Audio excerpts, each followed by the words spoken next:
Oke, selamat pagi Koiholik. Hari ini kita akan berdiskusi bersama ya terkait bagaimana sebenarnya kelebihan dan kekurangan kolam koi outdoor. Jadi seperti kawan-kawan saksikan, ini kolam saya ini adalah outdoor. Nah, sebelum kita masuk ke pembahasan, tentunya saya ingin saya dengan kawan-kawan punya perspektif yang sama terkait dengan apa itu kolam koi outdoor. Pada prinsipnya ada dua jenis kolam ya, dua jenis kolam kalau dilihat dari letaknya kita membuat. Yang pertama adalah kolam koi indoor, yang kedua adalah kolam koi outdoor. Nah, saya ingin menyamakan persepsi ya.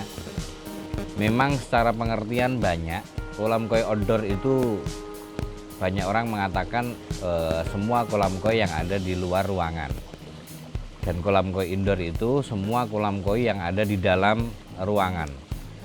Tapi walaupun berada di luar ruangan atau di dalam ruangan, ternyata belum tentu kolam koi itu bisa terpapar sinar matahari secara langsung.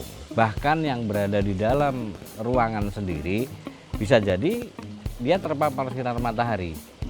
Nah, untuk itu saya punya satu perspektif bahwa sebenarnya kolam koi outdoor itu adalah kolam koi yang dibangun kemudian dia mendapatkan paparan sinar matahari secara langsung ya. Nah, kolam koi indoor adalah sebaliknya, adalah kolam koi yang tidak mendapatkan paparan sinar matahari secara langsung, baik itu dibangun di luar rumah atau di dalam rumah, tetapi ketika itu mendapatkan sinar matahari secara langsung, itu saya kategorikan sebagai kolam koi outdoor. Apa sebenarnya kelebihan kolam koi outdoor dan juga sekarang satu persatu kelebihan kolam koi outdoor. Jadi kawan-kawan, ini sebagaimana kawan-kawan ketahui, ini kolam saya, ini saya kategorikan kolam koi outdoor karena memang berada di luar ruangan dan kemudian juga terpapar sinar matahari secara langsung. Nah, saya sebutkan dulu menurut perspektif saya terkait kelebihan kolam koi outdoor. Yang pasti yang pertama, kolam koi outdoor itu karena dia terbuka ya kawan-kawan, itu lebih secara view itu lebih maksimal. Jadi kita akan mendapatkan pandangan yang enak, yang luas, kemudian estetika yang semakin bagus.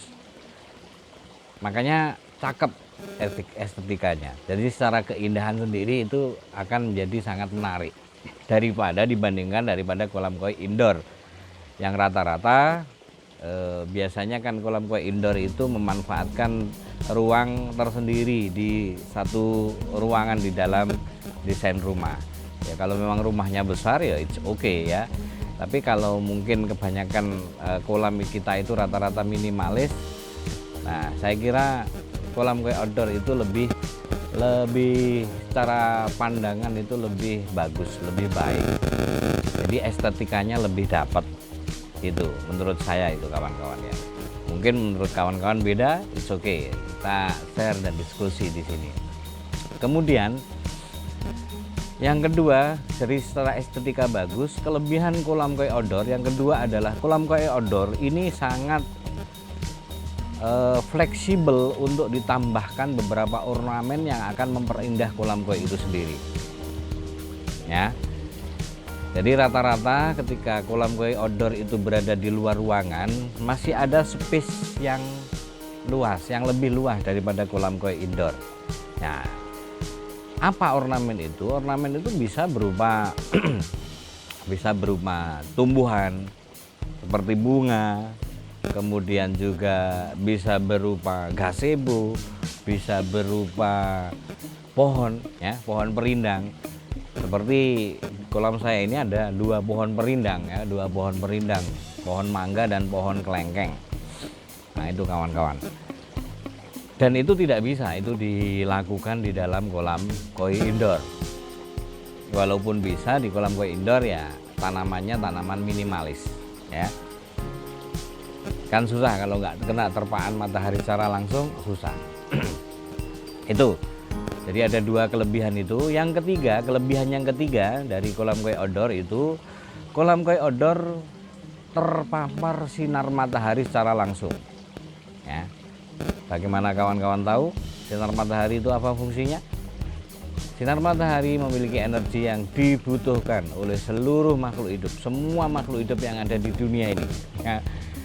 Baik itu manusia, tumbuhan, binatang, bahkan hewan peliharaan pun seperti ikan itu juga sama membutuhkan energi tenaga matahari. Dan juga ekosistem yang ada di dalam kolam, ya, baik itu lumut atau juga bakteri-bakteri, itu membutuhkan bakteri yang bagus ternyata, tentunya ya, membutuhkan sebuah energi matahari. Nah, karena saking pentingnya energi matahari, itu hanya bisa didapatkan melalui kolam koi outdoor. Kelebihan yang ketiga dari kolam koi outdoor, seperti perspektif saya yang saya bangun tadi ya, kita bangun bersama tadi, bahwa kolam koi outdoor itu harus mendapatkan terpaan sinar matahari secara langsung. Nah, apa itu fungsinya terpaan sinar matahari secara langsung?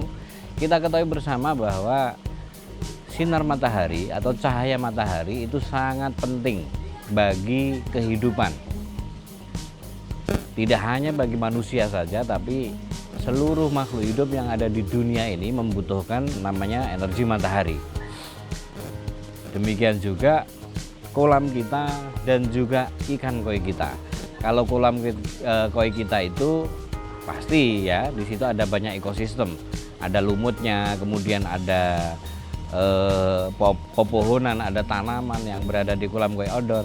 Demikian juga kolam koinya itu sendiri atau koinya itu sendiri. Jadi ikannya kawan-kawan itu juga membutuhkan terpaan sinar matahari. Minimal ada dua hal ya. Fungsi cahaya matahari bagi koi. Yang pertama adalah dia mempercepat pertumbuhan ikan koi. Nah, ini sudah dibuktikan secara sudah diteliti ya. Sudah diteliti secara ilmiah bahwa pertumbuhan ikan koi itu sangat membutuhkan adanya sinar matahari. Coba kalau kita kawan-kawan saksikan ya, beberapa pembudidaya ikan koi ya, bukan seller ya, pembudidaya yang sekaligus mereka seller itu rata-rata mereka memiliki empang, memiliki kolam-kolam besar ya, big size, skala besar, yang itu letaknya di sawah, kemudian di outdoor semuanya, dan rata-rata membutuhkan sinar matahari. Di situ cepat sekali pertumbuhannya. Itu prinsip pertama, bahwa ikan koi memang membutuhkan tenaga matahari atau cahaya matahari, energi matahari untuk mempercepat pertumbuhannya. Yang kedua adalah terkait warna ya. Warna ikan koi itu sendiri. Warna itu sangat dipengaruhi juga oleh cahaya matahari. Tentunya selain pakan dan lain sebagainya ya. Cahaya matahari memiliki fungsi salah satunya menjaga kualitas warna dari ikan koi itu sendiri. Walaupun tidak semua ikan koi ya, setelah dipilah-pilah memang ada beberapa ikan koi yang ketika mendapatkan cahaya matahari, menurut ya pernyataan beberapa perspektif beberapa orang, itu dia akan memudar dan lain sebagainya. Nanti bisa dicek lagi ya, sebenarnya ikan koi yang mana yang membutuhkan cahaya matahari untuk menjaga warnanya, dan juga ikan koi mana yang kemudian berbahaya ketika itu terpaan sinar matahari. Tapi prinsip saya bahwa sebenarnya itu sinar matahari tetap menjadi hal yang penting untuk pertumbuhan dan juga menjaga kualitas warna kolam koi kita. Tentunya juga ada pengaturannya ya. Kalau terpapar secara langsung sehari penuh terpapar, itu juga harus diperhatikan juga. Maksud saya terpaan sinar matahari itu ya secukupnya gitu. Kalau memang intensitas terkena sinar mataharinya sehari penuh ya, tentunya kita harus ada spesifikasi teknis untuk mensiasati itu. Mungkin ya dibangun ya semacam kanopi sederhana atau kemudian pohon merindang. Yang pasti kolam koi outdoor itu tetap harus terkena sinar matahari. Itu ya poin yang ketiga, kelebihan dari kolam koi outdoor. Poin yang keempat kawan-kawan, poin yang keempat, menikmati berada di ruang terbuka ya. Saat kita menikmati ikan koi di kolam koi outdoor, kita lebih cenderung mendapatkan apa ya, udara yang fresh, yang segar, yang itu akan juga menyehatkan penghobinya sendiri, menyehatkan kita juga kawan-kawan. Jadi kalau di ruang indoor ya kan, biasanya ya kalau istilah Jawa itu sumpek ya, istilah Jawanya itu sumpek, jadi penuh sesak gitu kan. Tapi kalau di kolam outdoor terbuka ya seperti kita ini, mau bawa kopi, mau mohon maaf ya, mau mungkin merokok dan lain sebagainya, mau diskusi dengan kawan, itu lebih luas, tinggal ambil kursi dan lain sebagainya. Tetapi kalau kolam indoor itu nggak bisa dilakukan itu, kecuali memang rumah kawan-kawan itu rumah yang besar, yang ya, luas itu ya. Jadi itu ada, kalau saya simpulkan memang ada 4 prinsip yang menjadi kelebihan dari kolam koi outdoor. Itu perspektif saya. Tentunya kawan-kawan juga punya perspektif yang berbeda atau bisa menambahkan. Nanti bisa kawan-kawan tambahkan di kolom komentar ya, kira-kira kelebihannya apa. Jadi oke kawan-kawan, tadi kita bahas terkait kelebihannya ya, kelebihan dari kolam koi outdoor. Sekarang akan kita bahas mengenai kekurangan kolam koi outdoor ya. Kekurangan dari kolam koi outdoor itu yang pertama, kolam koi outdoor itu mudah kotor kawan-kawan.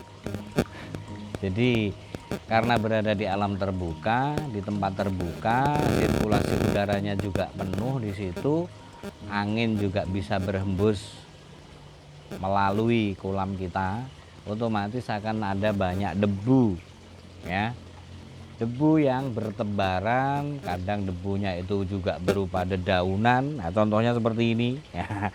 Ini kotoran yang setiap hari kita harus membersihkan ya. Kotoran-kotoran yang menerpa kolam kita, itu kekurangannya. Tapi kalau di kolam koi indoor nggak ada itu ya, jarang ya. Itu resiko, bagian dari resiko yang harus kita ketahui.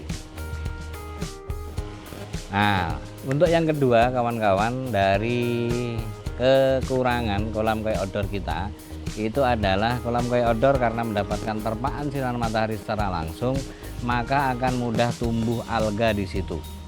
Maka akan mudah tumbuh lumut di dalamnya ya. Jadi pertumbuhan itu menjadi penting, tetapi pertumbuhan yang tidak kita inginkan itu juga menjadi masalah ternyata. Ikannya pengen cepat tumbuh kembang, dapat terpaan matahari, tapi ternyata lumutnya juga sama. Nah, itu salah satu kelemahan juga ya. Akibat ada cahaya matahari, lumutnya tambah maksimal. Tapi sebenarnya itu bisa diatasi. Banyak cara untuk mengatasinya, nanti di video lain kita akan bahas ya. Misalnya pakai lampu UV dan lain sebagainya, mengatur jumlah intensitas cahaya mataharinya seberapa dan lain sebagainya, itu nanti kita bahas di lain waktu. Yang pasti itu menjadi kelemahan juga dari kolam koi outdoor. Pertama, kita mudah kotor. Yang kedua, terpaan sinar matahari membuat kolam kita bisa menjadi hijau, menjadi keruh. Kemudian yang ketiga, kita membutuhkan perawatan yang lebih intensif ya. Kita perlu perawatan yang lebih intensif. Lebih intensif seperti apa? Ya tadi, setiap hari membersihkan, bisa jadi membersihkan ini setiap saat ya. Kotoran ini yang masuk ke kolam harus kita bersihkan setiap waktu, setiap saat. Kemudian yang pasti ketika perawatan juga membutuhkan yang intensif, otomatis pembiayaan juga meningkat. Untuk bersih-bersih biasanya kalau nggak membersihkan diri, kawan-kawan mungkin mengundang orang ya untuk membersihkan. Otomatis itu juga ada pembekaan, harus membeli filter, lampu ultraviolet dan lain sebagainya. Tapi kalau saya ini, pengalaman saya belum memakai lampu ultraviolet kawan-kawan ya. Dan sejauh ini masih baik-baik saja ya. Menurut saya juga tidak kotor-kotor amat. Artinya tetap jernih ya. Bagi saya ini sudah cukup jernih lah. Nah, mungkin ada yang lebih jernih lagi, banyak sih. Tapi bagi saya ini sudah cukup, dan walaupun outdoor masih tetap bisa menjaga kualitas air di dalamnya dan kualitas kesehatan koi itu sendiri. Oke, saya kira itu kawan-kawan. Jadi seandainya kawan-kawan nanti ada yang kurang dari video ini, tadi ada 4 kelebihan dan juga 4 kekurangan. Tentunya masih ada dari pengalaman kawan-kawan terkait kelebihan dan kekurangan yang belum saya sebutkan tadi, bisa kawan-kawan tambahkan di kolom komentar.